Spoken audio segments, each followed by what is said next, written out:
Hello, everybody. Welcome. My name is Jennifer Core. I'm the Executive Director of the Tennessee Historical Society, and this is session 7 of our webinar series, Tennessee 101, Tennessee Women in the Progressive Era. Thank you for joining us tonight. I wanted to go over a little bit of housekeeping before we get started. If I can make my screen go. Okay, to register for next week, you're going to want to go to the website, tennesseehistory.org, to our programs page. And if you click on the purple there, Tennessee 101, it'll take you to a page where you can register for the rest of the series. You can find the individual pages for each of the sessions. We're going to have, let's see, 4 more after this, and you'll see down at the bottom there where it's listed. If you happen to miss a session, we have resources here for you. We have resources for everybody off here to the right. We have a link to the book that Dr. Mary Evans edited that some of our speakers contributed to. We also have what we're calling a Padlet. A Padlet is a fancy way of saying online cloud storage. And if you go to the Padlet, and I think I have a photo of it here, this is what it looks like. You'll see the date, and then you'll see an image, and then underneath it, any resources that our speakers have contributed. Some of them have given us their slides to share with you, or we might have a link to a blog post that's relevant. Off to the left, you'll see information on the book that Dr. Evans has edited. If you miss one, go to that particular page, and then down at the bottom, you'll see the video recording of that particular session. If you get a chance, follow us on social media. That's a good way of finding out about our programming. Here's all of our handles right there. We want to thank Humanities Tennessee, who sponsored this particular series. Without their support, we could not do this. And with that, I'd like to remind you that we are a nonprofit. We're a membership-based organization. If you're not a member, we invite you to join. And we also accept donations if you want to give us a donation. Nikki is going to be putting some links into the chat box for you, links to the programs page and to the membership page. If you have a question throughout the evening, if you'll put it into the Q&A box, we will have time at the end for our speakers to answer your questions. So without any further ado, I'm going to introduce Dr. Mary Evans, our co-convener for this particular series. She's going to tell us what to expect from our speakers. Thank you so much, Jennifer, and thank you to her trusty right arms, Tori and Nikki. Manoa Ulfman and I are so very appreciative of the Tennessee Historical Society for hosting this excellent series on progressive era Tennessee women's history. And we thank Humanities Tennessee for funding these lectures so that statewide and really across the nation, wherever you may be watching from, we can explore and learn more together about women's contributions to Tennessee and national history. As an MTSU professor, I'm especially proud to introduce our 2 speakers this evening, who both hold their graduate degrees from my university and department. Aubrie McDaniel, who has done research on Tennessee women progressives in museums and archives across Tennessee, including the Tennessee State Library and Archives and at the Tennessee State Museum, received her master's in public history from Middle Tennessee State University in 2020, for which she undertook research on the preparedness for women's suffrage and the involvement of Tennessee women in rural Tennessee counties in the suffrage movement and in other programs that benefited farm life across Tennessee. The title of Aubrey's master's thesis was Rural Realities Shape Rural Tennessee Women's Attitudes About Women's Suffrage. And the title of her talk with us this evening is County Women in Rural Tennessee, Their Responses to the Suffrage Question. And following Aubrie will be Leigh Ann Gardner, who's currently at Vanderbilt University. Leigh Ann also completed her master's in public history at MTSU. Since writing on 18th and 19th century African-American families who were part of the Tipton Haynes historic site in East Tennessee outside of Johnson City, she's gone on to research African-American benevolent societies, about which she has published in Tennessee Historical Quarterly, and probably you all have seen the Nashville Public Television documentary, A Time for Joining, that shows regularly on PBS stations, which highlights Leigh Ann's research. That research has culminated in her book published just this winter with Vanderbilt University Press, titled "To Care for the Sick and Bury the Dead, African American Lodges and Cemeteries in Tennessee." And building on all of this research that she's done, she speaks to us tonight about the work of African American women's associations in Tennessee. So Aubrie, if you'll start, and at about, say, maybe 5:30, about when you're done, if you'll just pass the webinar lectern or Zoom window over directly to Leigh Ann, we'll proceed just sort of seamlessly on that way. And when Leigh Ann's done, then she'll pass the baton back to Jennifer at the top of the hour for questions, again, which we hope our viewers will enter into the Q&A box as we're listening to the two of you speak. We thank you so much for speaking to us this evening, and Aubrie, I'll pass it to you. Thank you. Just a second, let me get this set up.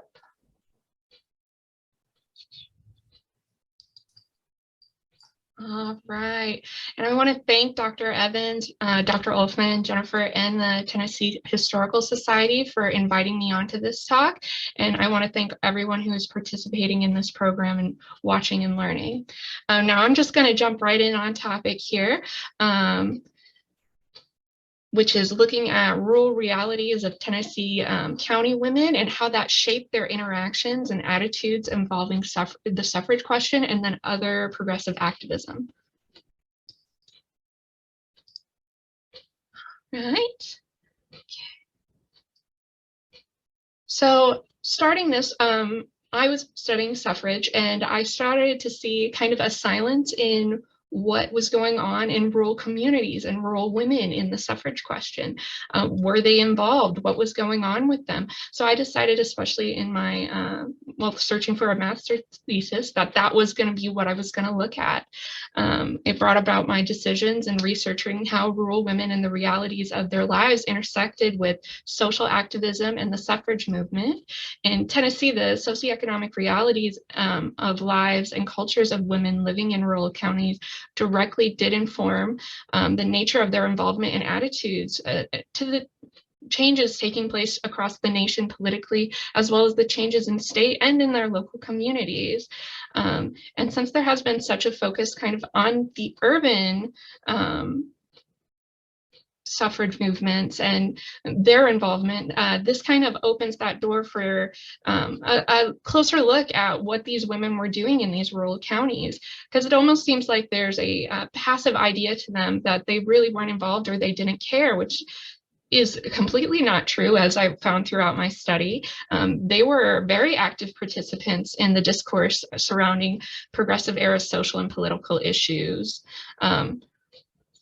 Rural women were involved in multiple progressive movements, including temperance and suffrage. They blended the temperance and country life objectives with that need for suffrage, and they actively participated in it.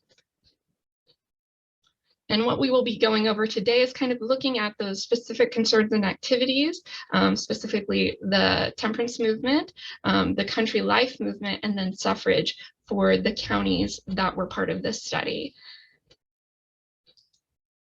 Now, with the study, I had to set parameters to find out what am I going to define as rural here. And so to narrow down this study, we basically created about 5 main points that these counties had to have. They had to either have a local chapter of suffrage or a temperance union, some sort of involvement in those.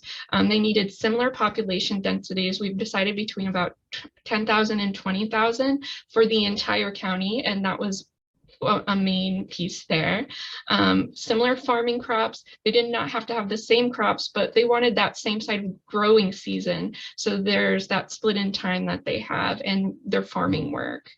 We wanted no easily accessible colleges to disseminate information of suffrage. We wanted it really within that county and within their own communities, even if they do have outside influences coming in. We didn't want a center of basically learning that's going to really push that progressive ideas and that suffrage information. And then finally, they needed a local newspaper, which was not hard. All 95 counties had a local newspaper. And what we ended up with on here are these 3 counties. There were a few other counties that fit. These were chosen.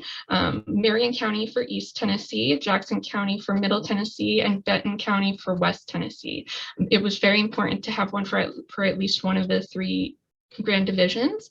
And while these counties aren't exactly like each other, they share these similarities as well as similarities with counties around them. So it makes a good base of the study that could be helpful later on if other researchers, or myself included, wanted to continue on and look at even more counties and make this a even bigger study. And so one of the first things that we're really going to look at here is the temperance issue.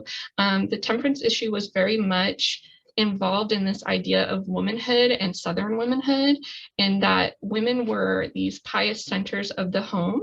And this was one of those ideas that was pushed as they shouldn't involve themselves because they are a part of that pious centers. But because temperance became very much a home issue, it allowed them to enter that political sphere because it was starting to enter into theirs in a way that they could interact as the moral centers of the household. They basically really they saw temperance as a way to protect the home from the dangers of drunkenness, abuse, and financial ruin. This was that moral center for them, that they shunned alcohol and they would hope to help their family through it. They started originally by interacting with the grand scheme of temperance unions and found themselves in male-dominated forums where they were not allowed to speak. And so women across the nation and across the state started creating their own groups to really talk about temperance. And that's where we get the Women Christian Temperance Union and then other smaller temperance groups. Though it was created and established in 1842 with the goal of prohibiting the production and sale of alcohol, both by state and national law. It was active in Tennessee from the 1870s well into the 1950s. And these chapters appeared all over the state, and that includes these counties. Temperance was seen as both that political and moral problem, and that allowed them to kind of combine and let them see themselves in that political sphere, at least in some forms, like interacting and lobbying and all of that. We see a lot of discourse in all 3 of these counties' newspapers. One of the big players in these county newspapers was Selina M. Holman. She was president of the WCTU for the state between 1899 and 1915. She was a supporter of suffrage and a prolific writer. I found multiple articles of hers throughout all the county newspapers. She specifically really was in the Sequatchie Valley News. And here's one of those articles that we have right here, that moral or is it a political question? This was a real big thing for them. What was going on? And so this appeared in the county newspapers, and she had multiple accounts of that. And here are just a couple of them. I have some of the titles, a few of the pieces here of just their work and what were they talking about. These were some local women of their own chapters writing these into the newspaper. Selina Holman was definitely also a very major player here with this. Women of these counties were participating in their own local chapters of the WCTU, the Women's Christian Temperance Union, and used it to create programs that provided local youth information surrounding alcohol issues and promoting the rejection of that consumption. And one of the evidences that we see here in these counties is they held medal contests. There's a little article right here about one. It's part of a much larger article of them talking about these medal contests where they invited children to come in and participate in scripture reading, songs, debates. It was very much an orator learning experience for these children. Many of these young girls this is their really first time getting to learn public speaking and working on that and like earning medals for it and encouraging them to one day become part of the WCTU and giving them skills that later they may use in suffrage and other progressive activism and speaking. And so that was a major part there. We also have multiple meetings coming about, either with women from outside of the coming in and speaking, and then immediately right after, they create their own Women's Christian Temperance Union in that county. And that just was like part of this progressive endeavor. And there was this need for political movement in it. And one of the things that you start seeing through these articles, especially kind of where towards later on in the years, in the 1913s and 1917s, there is this frustration that is starting to come through in these newspaper articles of women talking about how they have to kind of rely on men. They're reaching out towards men saying, can you please, we need this temperance to pass, and all these petitions, and they're finding it's not working to a certain extent. They are constantly having to defend anything that passes, and only through the votes of either their husbands or the males in their lives. And they're finding while they may have some agreement, it's going to turn around on voting due to this lobbying of the liquor industry. And so at this time of the suffrage movement, we have basically women finding a political stance on something that they don't have a final voice in with voting, and they're meeting this frustration that's going on. And this can be seen in these rural counties. They're actively participating, they're trying to get involved, they're sending money through efforts to World War II. They're working on everything through here that you see in all the other like urban stories that we've heard of the Women's Christian Temperance Union and suffrage. And now, while this was a very specific issue towards rural women, it was also, you see it throughout the state. But the next thing we're looking at is these country life issues that are much more specific for these women in these communities. The women in these communities weren't wealthy women, part of clubs, women's clubs. They weren't getting to travel very easily to other counties and to larger cities. Instead, they were farmers. They were working all the time. They were working with their family. Anytime they had to themselves, it wasn't going to be a lot. And so the idea of these women is that these are not going to be, they have their specific issues going on here. And we see this in rural Tennessee, mostly because, first off, the 3/5 of Tennessee farmers in these counties were family-owned farming enterprises. So they were basically on their own. And then 2/5 of these were tenant farmers. They didn't even own their own land. So there's a lot of poverty going on. So what we see coming in is this interest from outside progressive reformers in this ideal life of the country. And so they start kind of creating movements and trying to come in to these counties, which is creating that kind of interaction that we have going on with progressive movements. Progressives sought to fix rural poverty and farmers' lack of access to the benefits of 20th century scientific farming and technology moving forward. It was kind of being left behind in some of these rural counties. And one of the main ways in which these progressives did this was the country life movement. It was an alliance of urban-oriented progressive reformers whose goal was to work towards the advancements of the lives of rural citizens in the United States. This was part of an agenda put forward under Theodore Roosevelt in 1909. Under the Country Life Commission, which its aim was to collect data, identify problems, and form solutions for rural areas of America. Its objectives was to raise the standard of living, modernize farming, and encourage citizens to stay in the business of agriculture and strengthen rural economies. So reformers are coming in to assist these rural regions that they saw as lower class, in poverty, in need. And while they saw these country people, basically these rural communities, as in need, these rural communities did not see themselves in need. And so as part of this reaction to seeing this pushback, there was this need to change tactics of, instead of forcing this on them, they kind of turned it into more, these reformers turned it into more of an education-based system of coming in and setting up classes or clubs or demonstrations to teach things to these farmers. And one of their main objectives was really getting into that farm household. It was critical for them to achieve success in this cultural change by impacting the farming home. So education started being provided for girls and women in home economics, and they had clubs that focused on canning and gardening, which we see an explosion of going into World War I.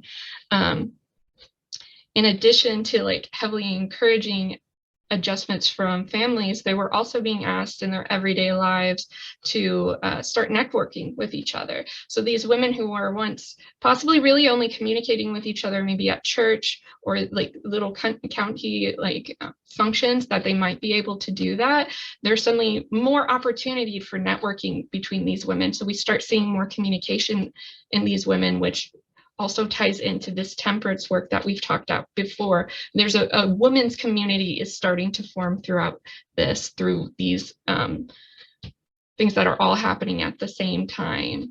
And all of this is taking place when women are grappling with political morality, entering that public sphere to change government politics with temperance, and evaluating the future impacts in franchisement. So here we have county-specific demonstrations, canning, working on basically working together in these home demonstrations. We have here, let's see, a canning club in the Sequatchie Valley News, in which they started creating learning opportunities for these women and really getting into learning how to can. And even financially, they started encouraging women to start selling on the side, giving them their own money, or at least some sort of money to put towards their own homes and into the family finances.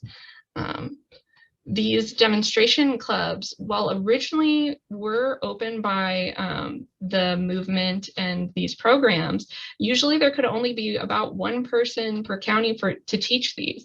So these women were kind of taking what they learned here, turning it into something that would be useful for them, and then creating these clubs and gardening clubs and canning clubs throughout the entire county. They basically adopted this and then created their own communities and worked through it. And it helped set their interests on getting through and making all of this basically flow together. And so what's going on is these agents, while they were there, they weren't really the ones pushing this forward. It's these women who are taking on these lessons and going forward with them. And one of the other things that this really kind of shows women in the area is they can be personally affected by government practices. It's no longer kind of a distant idea. People are coming into their community and they don't really have a full say in it, other than being encouraged to go to these events and their kind of choice to go to them. This is stuff kind of getting forced on them, and they see themselves as these government laws and government programming are coming in, and they kind of want to say in that. And that's where we link up with temperance, and then finally into the suffrage issue. And as we talked about before, in temperance, women were kind of these moral centers of the home and in the domestic sphere. So the ideal of a woman is she is the moral center of the home, as I just said, and really working through keeping the family safe and in their souls, basically, and making sure that there isn't really any danger to how the family unit is run. So this is where we see things like Southern womanhood and where the arguments start coming from for suffrage. We have pro-suffragettes, suffragists working on saying, hey, we should be going into the politics because we'll be able to clean it up and we'll get rid of the corruption and we'll be able to get these things passed and help our communities. But then on the other side, you have anti-suffrage. It's also doing the same thing, but using the same ideas, but instead saying it's going to corrupt women and that we really have no place in these political forums, that we should rely on our husbands and family members to vote in our interests. And so there's this greater political effect going on where the idea of this Southern womanhood that we see them going towards, even though it's not the reality, it's taking place and really working through these suffrage issues. And that just myth of Southern womanhood and the Southern gentleman, that they're going to work in women's favors. It's not really that lived experience, but it was an idea of why that vote was so important and who was able to vote. So there was this importance, though, in really aiming at rural areas. And the reason for this is rural areas, the rural population outnumbered the urban population by quite a bit. About there was about over 1,700,000 rural population, and then about 600,000 in the urban population. So getting that support from rural communities was very important in moving these suffrage issues forward. And so what we start seeing is a movement of suffrage in these rural communities. What I found while doing my research is there was opinion pieces and opinion articles for both anti and pro in suffrage in these newspapers where arguments were being formed. We really start seeing that importance of state information and national information coming through these newspapers, because it was the way that these women were able to get this information, because as I said, there was no real colleges in the area to push this forward. And what we find is these counties, they all had their own suffrage meetings, they had debates, they had lectures. There were announcements in multiple county newspapers providing evidence that provides evidence that rural women were not only taking in this information. This wasn't just newspaper articles, these that were talking about suffrage elsewhere. These were, oh, there will be a meeting here, or there's a lecture here, someone is coming here to talk about this. And so we see this discourse, especially with the opinion pieces that we see going back and forth in some of these newspapers of arguments saying yes and no. One of the, in Benton County, there was specifically a suffrage news notes written by a local woman named Leigh Ann Perrine Davis. Mrs. Davis supplied the county with up-to-date information on the National American Women's Association and the Tennessee Equal Suffrage Association and the surrounding counties' suffrage work. And so basically we're seeing these women taking the temperance issues that they had, these county life issues, and wanting to start doing their own and getting into the voting and getting into working towards their own ideas politically and having that power that they did not have before.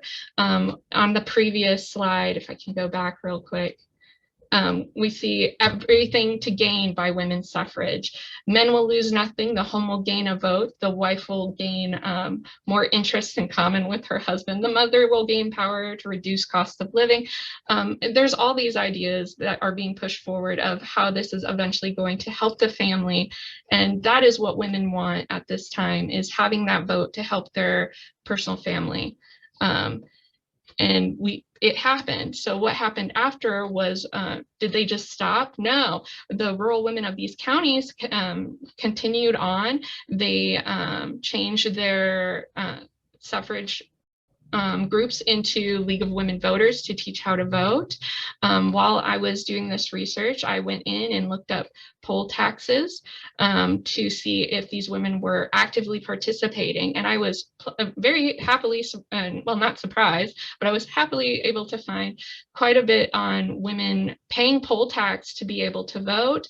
Poll tax was necessary at the time to vote. It was used to disenfranchise African Americans and the poor. And basically, at the time, it was about $2, which in 2020, when I did this research, that was $30. And for these poor rural farmers, that could be a lot of money. But you see these women going in and paying this to go vote. And here's an image of that where we see miss. I'm afraid it kind of cut off, but on the other side of this paper, you see that it's checked off that they are paying for the poll tax.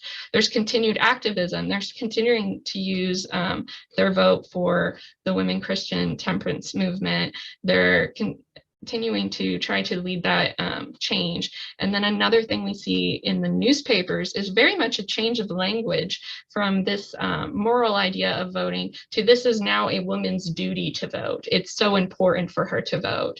And you see this throughout the newspapers on this change. And so really what happened that we see through all this research is that although there was like multiple fronts within the progressive era, rural women were involved with it while maintaining their traditional values and morals and roles in the family. They were just using the idea of these morals to be able to go forward in their own political work, and staying true to what they knew and what they believed. And so all three of these counties showed that these rural women were interested in the progressive movements of the time, the Women's Christian Temperance Union, getting involved with their own communities and in clubs and working through that, and then also getting involved in suffrage and how that intersected with their own urban counterparts in very similar beliefs, but their own focuses in it. And that's really what I had gone out to do in this study, was to show that these women were interested in that. And then just as a final slide, this was a lovely find that I did during my research. This is the monument to Mary Cordella Beasley Hudson, the first woman to vote in Tennessee. And it is actually found in front of the county that she was from, Benton County, in front of the courthouse. And so thank you all for letting me speak. I will now pass this on. So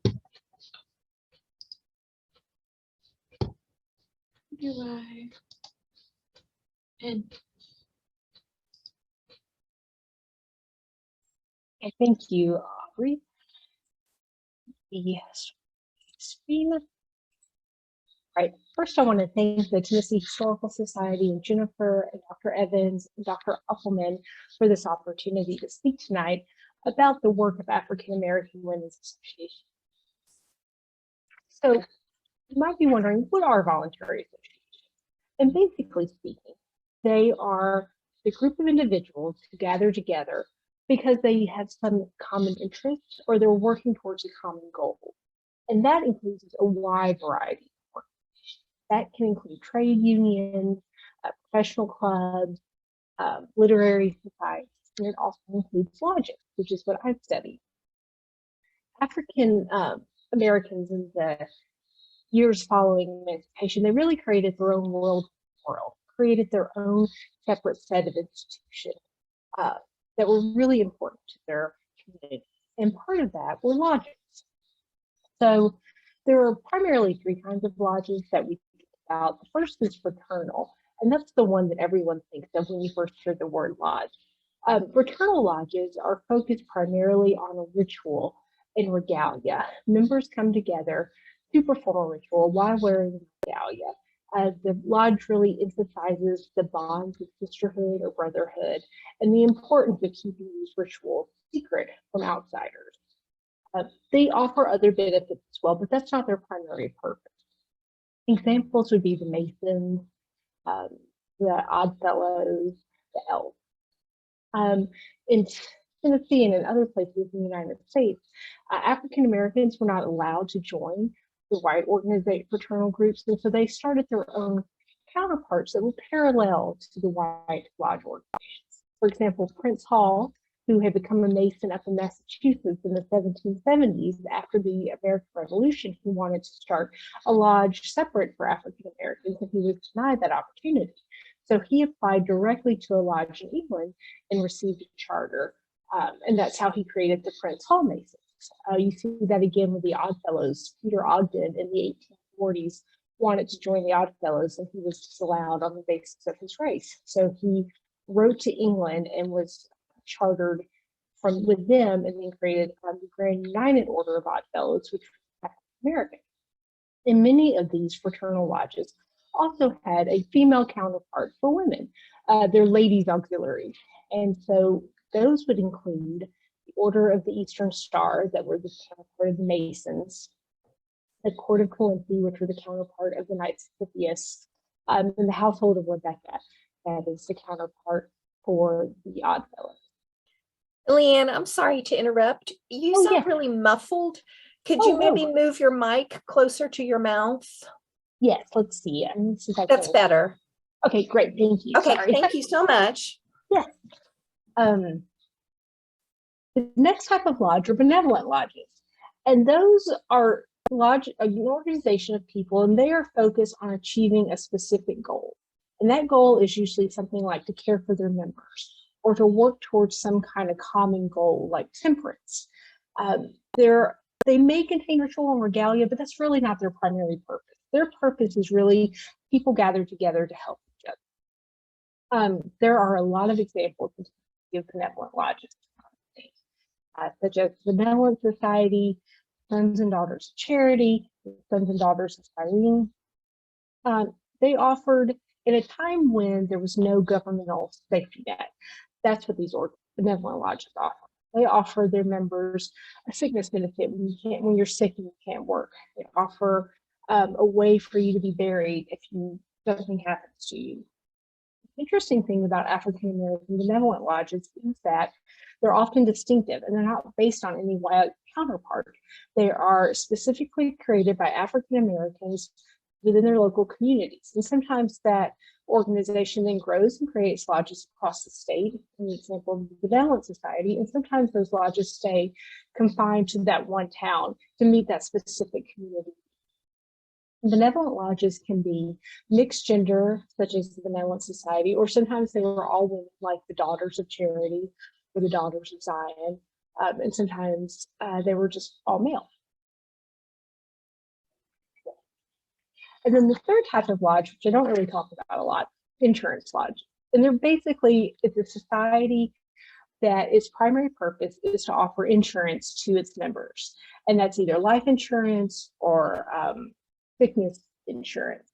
And these really arose in the 1880s. They came out of the segregation of the time, in which white insurance companies would not offer insurance policies to African Americans. And so African Americans created their own separate insurance society, such as the Independent Order of St. Luke, which was based in Virginia, was based originally on a benevolent group, but then started an insurance society.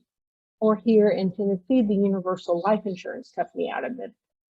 And the other way they differ is that their primary goal is not to offer social benefits or recreational benefits to their members. It's really just to provide that benefit, and they're a business based on an actuarial principle. The thing about lodges is that in African American societies, they really are fundamentally important to African Americans. I really think of them as the third pillar of African American society, right after the churches and schools. And indeed, all three institutions often shared resources and spaces, meeting in the same buildings, and caring for their communities as well. They offered a lot of benefits for African Americans in general. They offered a place for African Americans to come together and to meet, either to work together towards a purpose or to meet for purely recreational or social activities. They were an opportunity for leadership in a time when the larger American society didn't have a lot of opportunities for leadership for African Americans. It was a place where African Americans could learn to exercise leadership. They're also very egalitarian in nature when you really think about it, because where else in American society can you have an organization in which a washerwoman can hold office alongside a doctor's wife, and both women working together for a common purpose? And so really, their importance in my mind can't be overstated. So I've spent the last decade trying to document the African American benevolent fraternal groups in Tennessee. And there were quite a few that allowed women to join. I have a partial list of those organizations, and that was the Benevolent Society, the Daughters of Ham, the Independent Order of Good Samaritans. And that's just a partial list. There were many lodges across the state in which women were active participants. And the map here on my screen is one that I created where I'm trying to document every lodge that exists in the state. At this time, I've found more than 700 lodges representing more, dozens, if not more, different organizations throughout the state. And these are both fraternal and benevolent lodges. So what did women who were part of the African American women who were part of these groups, what work did they do? Why were they in these lodges? And there's a couple different things that they did. A big thing was to care for the sick. And that was for a lot of the benevolent groups, that was often their stated and primary goal when you look at their articles of incorporation, is to care for the sick, or to care for the sick and buried. And women in these lodges did that in several different ways. Sometimes it was the simple act of nursing or caring for a sick member. An example I have is this card of thanks over here in the Knoxville Daily Chronicle, in which Lawson Irvin is thanking the Daughters of Zion, an African American lodge of women, for taking care of his wife when she was sick. In other lodges, such as the Benevolent Society, they actually would form a sick committee, a whole committee whose whole purpose was to care for the sick. So if you got sick, you remember the Benevolent Society, the sick committee would come and visit you to determine how sick you really were and what type of help you needed. They would then pay you a sickness benefit, depending on what time it is and the organization, and how sick you were. It could vary between $1.50 and $2.50 a week, which doesn't sound like a lot. But it's a time when there is no other benefit if you're sick that you can count on. There's no unemployment insurance. That's the thing that might be the thing that puts food on your table that week for your family. Sometimes the women in these organizations would hire doctors whose job was to go and visit and care for the sick members of their group. You see that in Memphis in the Daughters of Zion. They had a doctor that they would pay for to go out and take care of you. So for a lot of African American women, the care for the sick was a really important ethos, a really important part of their community and kind of the makeup of their organization. Some scholars think that it's because of this idea that was baked into African American culture and community that you care for the people around you, you care for the ones in your community. And that took a lot of different forms. You might help look after each other's children when someone has to work, and you might take care of each other when your friend is. The other thing that African American women in these groups did was to bury the dead. And this was a really important part of African American voluntary association. In fact, several voluntary associations have published burial rituals for their members. I'm going to talk for a few minutes about the Benevolent Society because we do know they had a published burial ritual that they went through with their members, and a part of it is pictured over here on the screen. So if you're a member of the Benevolent Society, and they again allowed men and women to be members in both separate gendered lodges and in mixed gendered lodges. If you died, the Benevolent Society Lodge would first meet at their lodge hall and have a service to remember you. The president and the chaplain would both speak. There's a call and response aspect, which is very interesting to the ritual as well. You would then process as a lodge together to the home of the deceased. And some have found that this may have a parallel to African tribal culture norms, like the Igbo and Ozo funerals, in which a tribe would go first to the home of the deceased and process together, walk together to their home. Once the lodge got to the home of the deceased, the president would stand at the head of the deceased and the chaplain at the foot of the deceased, and then further prayers and ritualistic things went on. There's a more call and response. The president would say, "Thou hast left us, no more shall we hear your voice and counsel here below, for God has called him to you." And then there's more responsive readings after this. So then the lodge takes the body and takes it to the cemetery, at which point there's more ritual involved, more call and response, more prayers, more hymns as well.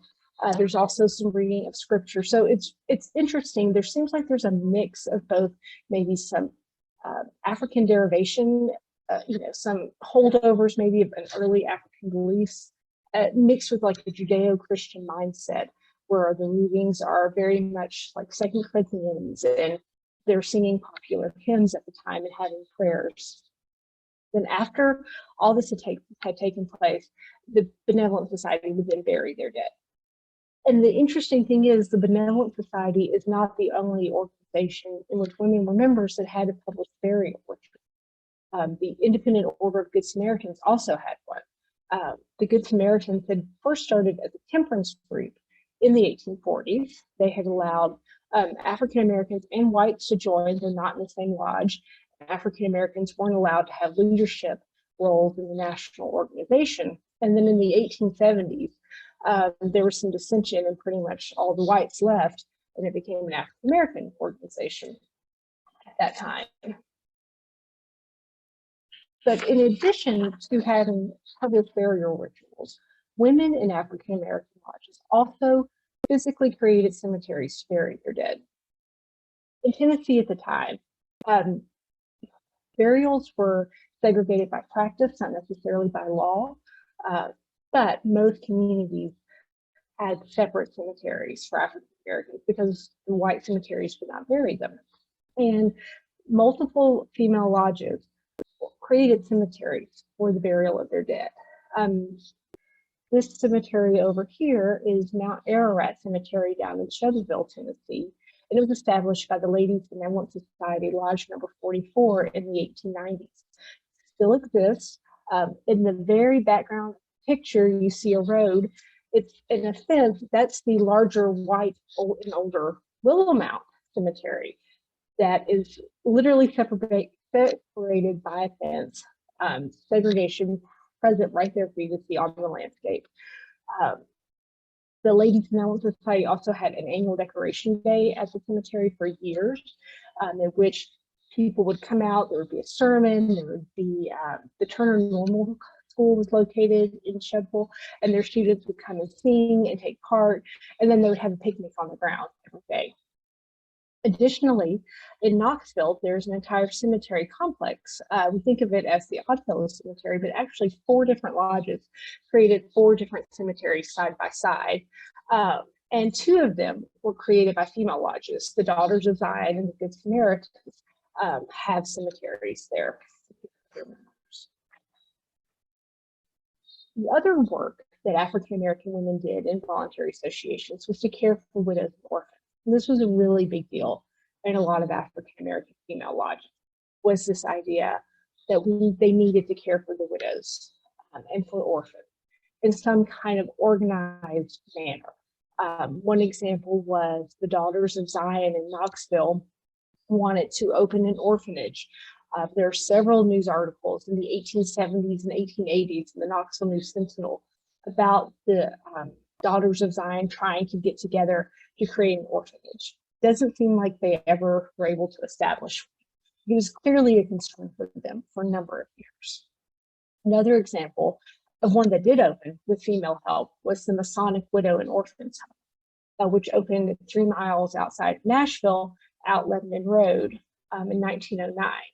So for several years before that, the Prince Hall Masons in Tennessee, had worked to raise money and to find land to create a home for widows and orphans. There had been a lot of debate within the Masons about where the best place to locate that was. The different larger cities all kind of wanted to have it, but they decided that Nashville was the most centrally located. And women were a part of this as well. So the Order of the Eastern Star, which is the female auxiliary of the Prince Hall Masons, they would hold fundraisers to raise money to build this building. In fact, in 1907, lodges of the Order of the Eastern Star across the state held special Palm Sunday services in which they had a special any money that they raised during that ceremony went all towards the widows and Masons. And they were there present when the home was dedicated in 1909 as part of the formal presentation in Aubrie. And as you can see from the picture that I found in the Nashville Globe, it's quite a large home. It's 2-story brick, and it was located on 40 acres. They had a small farm there, so it was a really big deal to finally be able to establish this home where they could care for the widows and orphans who departed and women who had departed. Final thing that women in voluntary associations did was to exercise leadership. And this is a really big deal because there's not a lot of places for African American women during this era to practice leadership. The lodges gave them this opportunity. The Benevolent Society allowed women to be president of lodges, both female-only lodges and mixed gender lodges. I found a great example in 1926 when we see that the president of the Benevolent Lodge number 11, which is in Murfreesboro, where I live, was Sally Seward, and her secretary was Dr. J.B. McClellan, who was a male. And this was not a small lodge. They had 130 members that year. They owned a lodge hall and a cemetery and property worth over $3,000. And they're allowing a woman to be in charge of this entire organization within Murfreesboro, which I think is fantastic. Benevolent Society also would allow women to serve in other leadership roles. We know that they were officers in the larger statewide organization. They served as the Grand Secretary or the Grand Treasurer. They were on the Death Benefit Committee or the Sickness Committee. I'm yet to find that a woman was ever allowed to be the president of the statewide Benevolent Society, though I keep searching and hoping that one day they do. In fact, for the Benevolent Society, we know in 1926, we're really fortunate in that they printed the proceedings of their statewide convention. They held that every year in August. And they happened to print these proceedings, which are at the Tennessee State Library and Archives. And in the back, they have a list of every lodge in the state, where it was located, who the president was that year, who the secretary was, and how many members they had, and the value of the property. From that, I was able to find that in 1926, quite a few women were leading Benevolent Society lodges across the state. And the size of these lodges varied widely, from 4 members in lodge number 114 in Chattanooga to lodge number 11 in Murfreesboro, which I mentioned before, which had 130 members. Some of these lodges were female only, but some were mixed gender, and women were out there leading the lodges, caring for the people in the community while they were needed. And finally, women in these groups also provided recreational and social activities for their community. And they took a variety of different forms. Sometimes they were a baby show, such as the one that the Ancient Daughters of Africa held down in South Pittsburgh in 1907. And the Ancient Daughters of Africa was an organization. It's actually the Knights and Ancient Daughters of Africa. It's created in 1888 in Nashville. And it was a benevolent organization whose entire purpose was racial uplift and racial pride. They wouldn't allow any discussion of politics within their lodge. They became very popular. Within 4 years, they had 130 lodges across the South. They've spread to as far as Missouri and up to Illinois and farther as well. They would also have picnics for the community, such as when the Ladies' Good Samaritan Society had an annual picnic. They had anniversary celebrations. So voluntary association lodges were really big on having an anniversary celebration every year. These varied what they were. A lot of times it was a sermon followed by a picnic or a dinner, or we're going to have a musical program or a speech of some sort. If it was a sermon, they would rotate it. They were ecumenical. They would ask preachers from different African-American congregations each year to give the sermon.